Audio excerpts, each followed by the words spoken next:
কখনো কি ভেবেছেন একটা জাদুকরী প্রাণীর মৃত্যু শুধু এক জীবনের শেষ নয়, বরং এক বিপর্যয়ের শুরু হতে পারে। Death of A unicorn cinema আপনাকে নিয়ে যাবে এমন এক রহস্যের জগতে যেখানে বিশ্বাস আর বেদনার মাঝখানে লুকিয়ে আছে ছলনা, প্রতিশোধ আর অপ্রত্যাশিত মোড়। এই গল্প শুধু ফ্যান্টাসি নয়, এটি আমাদের নিজের মন ও আত্মার গভীরে ঝাঁপ দেয়। তাই চ্যানেলে থাকুন, কারণ আজ আমরা খুঁজে বের করব সেই ইউনিকর্নের মৃত্যুর অজানা সত্য, যা বদলে দিতে পারে আপনার দৃষ্টিভঙ্গি। গল্পটা শুরু হয় এক ব্যথাভরা মুহূর্ত দিয়ে। ইলিয়েট নামের একজন নামী উকিল সম্প্রতি তার স্ত্রীর মৃত্যুর শোক এখনও ভুলতে পারেনি। তার ছোট মেয়ে রিডলি একটি গম্ভীর ও চুপচাপ স্বভাবের কিশোরী, যার জীবনে এখন যেন আনন্দ বলে কিছুই নেই। ইলিয়েট ভাবলেন একটা ছোট ছুটি তাদের মনকে কিছুটা শান্তি দিতে পারে। তাই তিনি তার এক ধনী ক্লায়েন্টের সঙ্গে দেখা করতে পাহাড় ঘেরা এক মনোরম ন্যাশনাল রিসোর্টে রওনা দিলেন। সঙ্গে নিয়ে গেলেন রিডলিকেও। এই রিসোর্টটি ছিল প্রকৃতির সৌন্দর্যে ভরপুর, আর সেটির দাতা মিস্টার ওডেল নামের একজন বিলিয়নিয়ার, যিনি একটি ওষুধ প্রস্তুতকারী সংস্থার মালিক। ইলিয়েটের পরিকল্পনা ছিল এক সপ্তাহ ধরে কাজের ফাঁকে পাহাড়ে হাইকিং করা, প্রকৃতির রূপ দেখা আর মেয়ে রিডলিকে একটু প্রাণচঞ্চল করে তোলা। তবে রিডলি এতে একেবারেই আগ্রহী ছিল না। সে এই সফরে আসতে চায়নি, বরং একা থাকতে চেয়েছিল। কিন্তু বাবার জোরে শেষ পর্যন্ত রাজি হয়। পথে গাড়িতে যাওয়ার সময় হঠাৎই ইলিয়েটের নজর এড়িয়ে যায় এক অদ্ভুত প্রাণী। মনে হয়েছিল একটা হরিণ, কিন্তু ধাক্কা লাগার পরে যা দেখা গেল তা যেন রূপকথার গল্প থেকে উঠে আসা এক ইউনিকর্ন। তার কপালে একটি শিং, শরীরে অদ্ভুত রঙের রক্ত। প্রাণীটি মারাত্মকভাবে আহত। ইলিয়েট ভয়ে কাঁপতে থাকে। রেঞ্জার জানলে তো আইনি বিপদ হতে পারে, কিন্তু রিডলি প্রাণীটির অবস্থা দেখে দয়ায় ভরে ওঠে। সে যখন ইউনিকর্নটির শিং ছোঁয়, তখনই রিডলি চোখের সামনে দেখতে পায় এক অদ্ভুত ভিন্ন জগতের দৃশ্য, এক রহস্যময় অভিজ্ঞতা। তবে বাবার ডাকে সাড়া না দেওয়ায় ইলিয়েট উত্তেজনায় রড দিয়ে প্রাণীটির মাথায় আঘাত করে তাকে মেরে ফেলে। চারপাশে ছিটকে পড়ে রঙিন রক্ত। তারপর তারা সেই মৃতদেহটিকে গাড়িতে তুলে নিয়ে যায়, রেখে আসে না। শেষে তারা পৌঁছায় ওডেলদের বিলাসবহুল স্টেটে, যা এক প্রাসাদের চেয়েও বড়, সম্পূর্ণভাবে নিরাপত্তায় মোড়া। এখানে ইলিয়েট পরিচিত হয় ওডেল পরিবারের সদস্যদের সঙ্গে, ছোট ছেলে শেপার্ড, মেয়ে বেলিন্ডা এবং কর্তা মিস্টার ওডেল, যিনি ক্যান্সারে আক্রান্ত। রিডলির মুখে তখনও সেই অদ্ভুত রক্ত লেগেছিল, যেটা সে পরে ওয়াশরুমে গিয়ে ধুয়ে ফেলতে যায়। কিন্তু ধুয়ে ফেলতেই রিডলি দেখে তার গালের পুরনো ব্রণগুলো কোথায় যেন উধাও। অন্যদিকে ইলিয়েট লক্ষ্য করে তার চোখের সমস্যাও আর নেই। এসব দেখে রিডলি বুঝতে পারে ইউনিকর্নের রক্তে রয়েছে কোনো হিলিং শক্তি। এই বিষয়ে সে বাবাকে জানাতে চায়, কিন্তু ইলিয়েট তখন পুরোপুরি তার ক্লায়েন্টের ব্যবসা নিয়ে ব্যস্ত। কারণ ওডেল তাকে শুধু কাজের জন্যই ডাকেনি, তাকে ভবিষ্যতের পার্টনার বানানোর কথা ভাবছে। ওডেল চায় তার মৃত্যুর পর ব্যবসার দায়িত্ব তার সন্তানদের সঙ্গে মিলে ইলিয়েট নিক। এজন্য তারা চায় ইলিয়েট এখানে কিছুদিন থাকুক। কিন্তু রিডলি ভিতরে ভিতরে একটা অস্বাভাবিক কানেকশন অনুভব করছে। ইউনিকর্নটার সাথেই যেন তার একটা যোগসূত্র তৈরি হয়েছে। সেই প্রাণীটা সত্যিই কি মরে গেছে, নাকি এখনও বেঁচে আছে? একসময় ইলিয়েট সিদ্ধান্ত নেয় তার মেয়েকে হয়তো বাড়ি পাঠিয়ে দেওয়া ভালো। ওডেলকে জানায় সে রিডলিকে এয়ারপোর্টে পৌঁছে দিতে চায়। কিন্তু গাড়িতে উঠতেই ঘটে এক আশ্চর্য ঘটনা। গাড়ি যেন কাঁপছে, আর ভেতর থেকে এক গর্জন। হ্যাঁ, সেই ইউনিকর্ন যে মৃত ভেবে তারা গাড়িতে তুলে এনেছিল, সে আবার জীবন্ত হয়ে উঠেছে। গার্ড গুলি করে তাকে আবার হত্যা করে। কিন্তু এবার বিষয়টা অনেক বেশি জটিল হয়ে ওঠে, কারণ সবাই বুঝে যায় এটা কোনো সাধারণ প্রাণী নয়, এটা সেই ইউনিকর্ন যেটা শুধু গল্পে পাওয়া যায়। তখন ইলিয়েট বাধ্য হয় সব সত্যি বলার, কিন্তু মিস্টার ওডেল চায় না এই ঘটনা বাইরের কেউ জানুক, কারণ এই ইউনিকর্নের রক্তে রয়েছে এমন কিছু যা অজানা ওষুধের উৎস হতে পারে। রিডলির ব্রণ সেরে গেছে, ইলিয়েটের চোখের সমস্যা গায়েব, এমনকি তার ঠান্ডা সর্দিও উধাও। এখন প্রশ্ন একটাই, এই তথ্য কি গোপন থাকবে, নাকি এই রক্ত হতে পারে ইতিহাসের সবচেয়ে বড় আবিষ্কার। এই ঘটনাগুলোর পর মিস্টার ওডেন সিদ্ধান্ত নেন তিনি নিজেই কিছু বিজ্ঞানীকে এখানে আনবেন যারা এই স্থানে ইউনিকর্নের উপর গবেষণা চালাবেন। একজন ব্যবসায়ী হিসেবে তার মূল লক্ষ্য এখান থেকেও লাভ তুলে নেওয়া। অন্যদিকে এলিয়েট তার মেয়ে রিডলির সঙ্গে দেখা করতে যায়। রিডলি প্রচণ্ড মন খারাপ করেছিল কারণ সে সেই প্রাণীটিকে ভালোবেসে ফেলেছিল আর এখন সেটিকে গুলি করে মেরে ফেলা হয়েছে। সে তার বাবাকে জানায় ইউনিকর্নটির শিং স্পর্শ করার পর সে এক ভিন্ন অনুভূতি পেয়েছিল। যদিও সে জানতো তার বাবা এসব কথা শুনে তাকে হয়তো পাগল ভাববে, আর ঠিক সেটাই ঘটে। রিডলি বাবাকে অনুরোধ করে প্রাণীটির ওপর যেন কোনো ধরনের পরীক্ষা নিরীক্ষা না করা হয়, কিন্তু এলিয়েট তা মানতে চায় না। সে তো এখানে এসেছে বিশাল ব্যবসার সম্ভাবনা নিয়ে। মেয়ের কথায় যদি সে পিছিয়ে যায় তাহলে তার লোকসান হবে। রিডলি এরপর একা বসে তার ফোন ঘাঁটতে ঘাঁটতে পুরনো স্মৃতি দেখতে থাকে। হঠাৎ সে দেখে একটি ছবি যেখানে সে এবং তার মা মিউজিয়ামে ছিল, আর পেছনে ইউনিকর্ন ট্যাপেস্ট্রির একটি অংশ দেখা যাচ্ছে। এই ইউনিকর্ন ট্যাপেস্ট্রি হলো মধ্যযুগের একটি বিখ্যাত শিল্পকর্ম যেখানে ইউনিকর্নকে কেন্দ্র করে এক রহস্যময় গল্প ফুটে উঠেছে। গল্পটা এমন, এক রাজা এবং তার শিকারীরা একটি ইউনিকর্ন ধরার জন্য বের হয়েছিল। শোনা যায় ইউনিকর্নের রক্তে নাকি রোগ সারানোর ক্ষমতা আছে এবং এমনকি অমরত্ব এনে দিতে পারে। অবশেষে তারা একটি ইউনিকর্ন ধরে ফেলে, কিন্তু সেটিকে শান্ত করা যায় কেবল একজন কাইন্ড হার্টেড তরুণীর ছোঁয়ায়। তবে শেষ পর্যন্ত তারা ইউনিকর্নটিকে হত্যা করে এবং রাজপ্রাসাদে নিয়ে গিয়ে পুনর্জীবিত করে আটকে রাখে। যদিও ট্যাপেস্ট্রির অনেক অংশ ধ্বংস হয়ে গেছে ফরাসি বিপ্লবের সময়, তবুও পুনর্গঠন করা অংশে ইঙ্গিত পাওয়া যায় এই ইউনিকর্ন কেবল শান্ত বা মিথিক প্রাণী নয়, বরং এর মধ্যে রয়েছে ভয়ঙ্কর শক্তিও। অনেকে মনে করে এই ইউনিকর্ন আসলে যীশুখ্রিস্টের প্রতীক।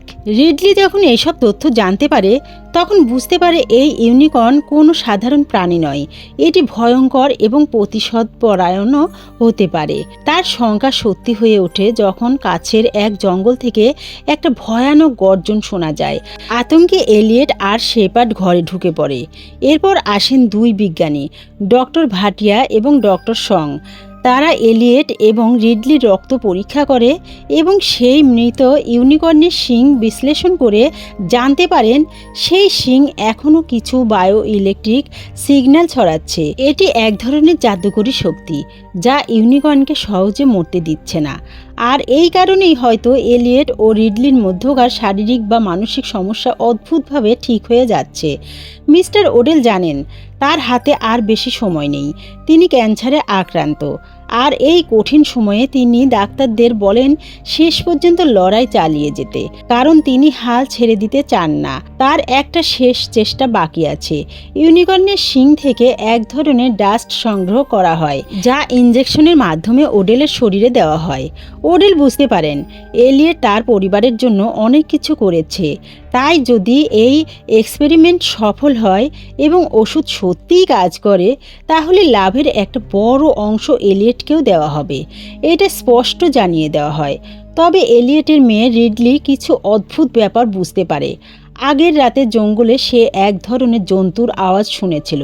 গাছের গায়ে ছিল কিছু স্ক্র্যাচ মার্ক। তার মন বলছে এই বনের ভেতরে কিছু একটা আছে। সে ভয়ে দৌড়ে ঘরে চলে আসে এবং নিজের মতো করে রিসার্চ শুরু করে। এই সময় শেপার্ড বিষয়টা লক্ষ্য করে এবং তাকে জিজ্ঞেস করে। রিডলি জানায় সে ইউনিকর্ন নিয়ে রিসার্চ করছে। যদিও অনেকে একে কাল্পনিক মনে করে, কিন্তু ইতিহাসের অনেক জায়গায় এই প্রাণীর উল্লেখ রয়েছে। শেপার্ড তার আগ্রহ দেখে তাকে সাহায্য করে, বড় একটা প্রিন্টার এনে দেয় যেন রিডলি তার গবেষণাগুলো প্রেজেন্ট করতে পারে। ঠিক তখনই ঘটে এক অদ্ভুত ঘটনা। মিস্টার ওডেল, যিনি কিছুক্ষণ আগেও হুইল চেয়ারে বসেছিলেন, হঠাৎ নিজে দাঁড়িয়ে পড়েন। ডাক্তার সং তার ব্লাড টেস্ট করে নিশ্চিত হন ওডেলের ক্যান্সার প্রায় পুরোপুরি সেরে গেছে।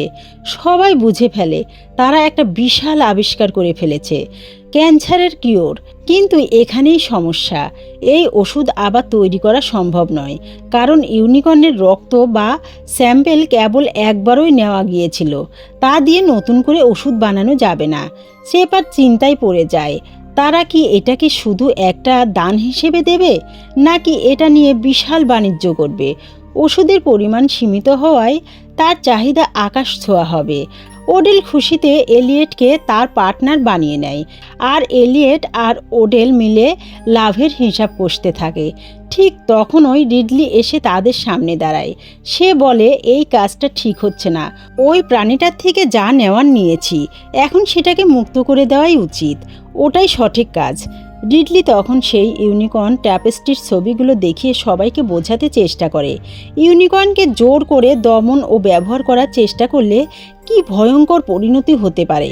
কিন্তু মিস্টার ওডেল ও তার টিম সেই পথে হাঁটে না। তারা ব্যবসায়িক লাভের দিকটাই দেখে। ইউনিকর্নটিকে তাদের হেড কোয়ার্টারে নিয়ে গিয়ে গবেষণা করে ওষুধ বানাতে চায়। তারা নিরাপত্তা সহ পুরো ব্যবস্থাও ঠিক করে ফেলে, কিন্তু তাদের দেরি হয়ে যায়। সেই সময়েই হঠাৎ জঙ্গলের আরেকটি ইউনিকর্ন হাজির হয়ে ডক্টর সংকে আক্রমণ করে বসে। চারপাশে হুলস্থুল কাণ্ড বেঁধে যায়, অনেকে মারা যায়। তবে সেই ভয়ঙ্কর ইউনিকর্নটি যখন রিডলিকে দেখে আচমকা শান্ত হয়ে যায়, যেন রিডলির সঙ্গে তার একটা আলাদা যোগসূত্র আছে। সে ইঙ্গিত করে যেন রিডলি তার শিং স্পর্শ করে।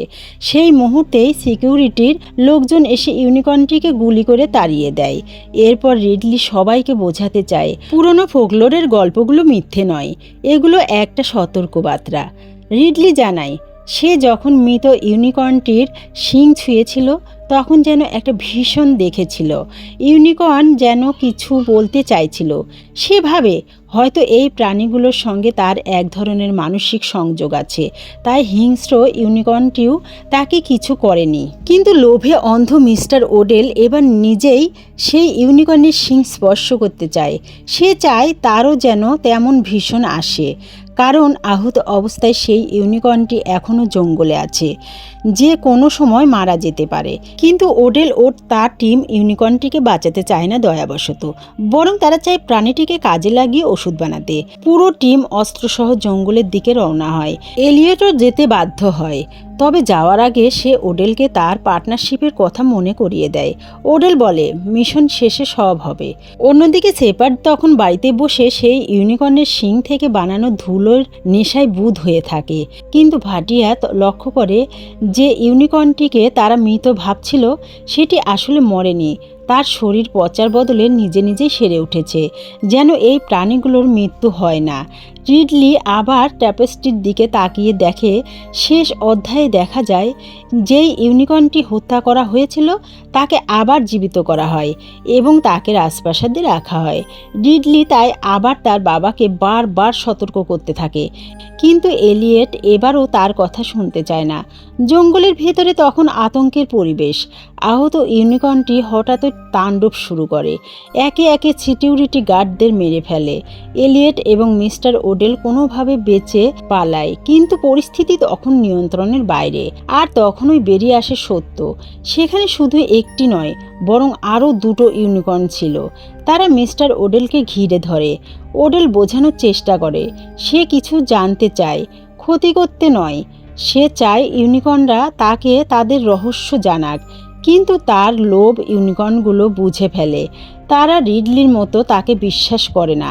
শেষ পর্যন্ত সেই পুরুষ ইউনিকর্নটি তার ধারালো শিং ঢুকিয়ে মিস্টার ওডেলকে নির্মমভাবে হত্যা করে। এরপর এলিয়েট কোনোভাবে পালাতে গিয়ে পুলিশে ফোন করার চেষ্টা করে, কিন্তু তখনই পুরো জায়গার বিদ্যুৎ চলে যায়। ইউনিকর্নগুলো ছিল খুবই বুদ্ধিমান। ওরাই নিজেদের চারপাশের সিস্টেম বন্ধ করে দিয়েছে। এখন একমাত্র উপায় হলো সোলার পাওয়ার চালু করে গেটটা ম্যানুয়ালি খোলা। কিন্তু প্রশ্ন হলো, এই বিপদসংকুল পরিস্থিতিতে গেটটা খুলবে কে? পরিবারের সবাই চোখ তোলে তাদের একমাত্র চাকর গ্রিফের দিকে। গ্রিফ চায় না বাইরে যেতে। অবশেষে রিডলি প্রস্তাব দেয় তারা সেই ছোট ইউনিকর্নটাকে, যাকে তারা আগেই আটকে রেখেছিল, দুটো ভয়ঙ্কর ইউনিকর্নের হাতে তুলে দেবে আর পেছনের রাস্তা দিয়ে গাড়িতে করে পালিয়ে যাবে। গ্রিফ বাধ্য হয়ে গেট খুলতে যায়। এদিকে ডক্টর ভাটিয়া সেই মৃত ইউনিকর্নটার শিংয়ের একটা স্যাম্পেল চুরি করে নেয় এবং এলিয়েটকে বোঝায় যে এই পরিবার তোকে কিছু দেবে না। একটা স্যাম্পেল চুরি করে তুইও তোর ভবিষ্যতের কথা ভাব। সে সেই মৃত ইউনিকর্নটাকে বাইরে ফেলে দেয়, কিন্তু বাকি ইউনিকর্ন দুটো আরও ক্ষিপ্ত হয়ে পড়ে, কারণ তারা দেখতে পায় মৃত ইউনিকর্নটার শিং কেটে ফেলা হয়েছে। তখন তারা ডক্টর ভাটিয়াকে ভয়ঙ্করভাবে হত্যা করে। এই দৃশ্য দেখে গ্রিপ ভয়ে গেটটা অর্ধেক খুলেই একাই পালিয়ে যায়। বাকি সবাই যখন পালাতে চায় তখন বেলিন্ডা খেয়াল করে তার ছেলে শেপার্ড নেই। শেপার্ড সেই সিংহের ধুলো দিয়ে নেশা করছিল এবং রিডলির গবেষণা বোঝার চেষ্টা করছিল। সে বুঝে যায় পুরনো সেই ট্যাপেস্ট্রির মতোই একমাত্র একজন সহানুভূতিশীল মেয়ে, একজন কাইন্ড হার্টেড ম্যাডেনই ইউনিকর্নদের শান্ত করতে পারে, আর সে মেয়ে কেউ না, রিডলি নিজেই। কিন্তু এলিয়েট কখনোই চাইবে না তার মেয়েকে এই পাগলাটে পরিবারের জন্য বলি দিতে। ইতিমধ্যেই ইউনিকর্নেরা ঘরের মধ্যে ঢুকে পড়েছে, সবাই ছুটে পালাচ্ছে বা লুকিয়ে পড়ছে। রিডলি হঠাৎ দেখে তার বাবার কাছে সেই কাটা শিংটা আছে। এলিয়েট এটা লুকিয়ে রেখেছিল ভবিষ্যতের জন্য টাকা ইনকাম করতে, কিন্তু এবার সে বুঝে যায় ইউনিকর্নদের ক্ষোভ এই শিং নিয়েই। এদিকে ইউনিকর্ন প্রথমেই বেলিন্ডারের উপর আক্রমণ করে। শেপার্ডের হাতে সুযোগ ছিল তীর ছোড়ার, কিন্তু সে সাহস করে না। কিন্তু ভাবার সময় নেই, ইউনিকর্নগুলো এসে গেছে। এলিয়েট শিংটা দেখিয়ে তাদের মনোযোগ ঘুরিয়ে দেয় যাতে রিডলি পালাতে পারে।